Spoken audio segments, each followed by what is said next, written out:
Lesson 71. Only God's plan for salvation will work. You may not realize that the ego has set up a plan for salvation in opposition to God's.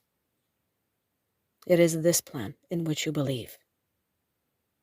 Since it is the opposite of God's plan, you also believe that to accept God's plan in place of the ego's is to be damned.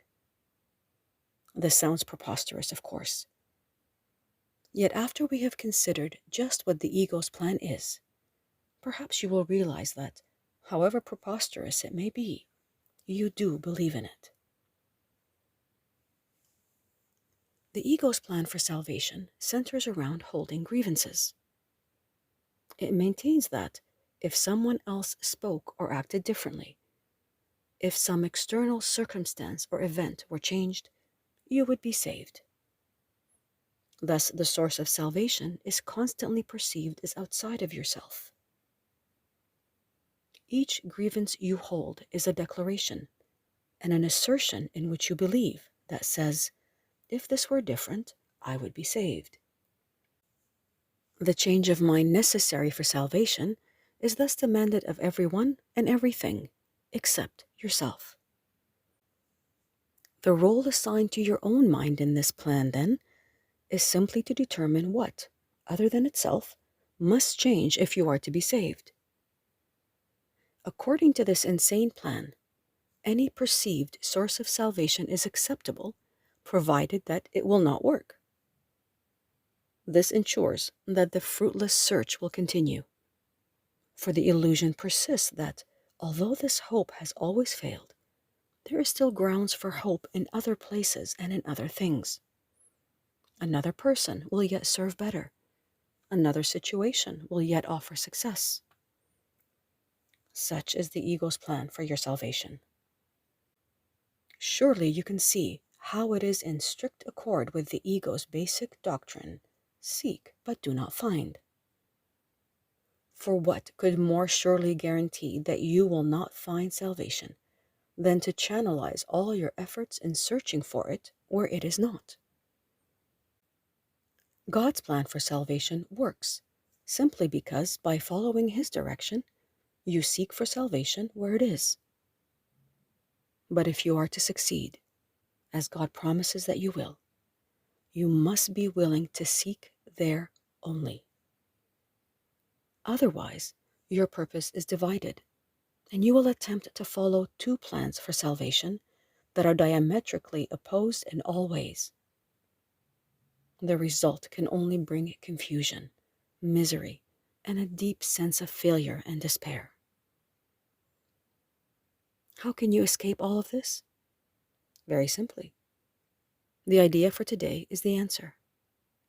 Only God's plan for salvation will work. There can be no real conflict about this, because there is no possible alternative to God's plan that will save you. His is the only plan that is certain in its outcome. His is the only plan that must succeed.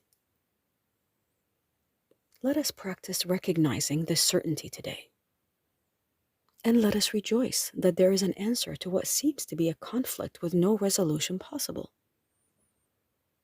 All things are possible to God.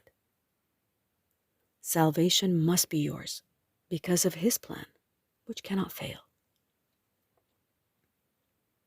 Begin the 2 longer practice periods today by thinking about today's idea and realizing that it contains 2 parts, each making equal contribution to the whole.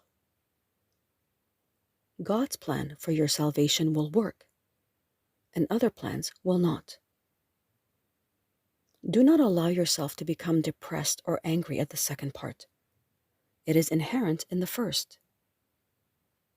And in the first is your full release from all your own insane attempts and mad proposals to free yourself. They have led to depression and anger. But God's plan will succeed. It will lead to release and to joy.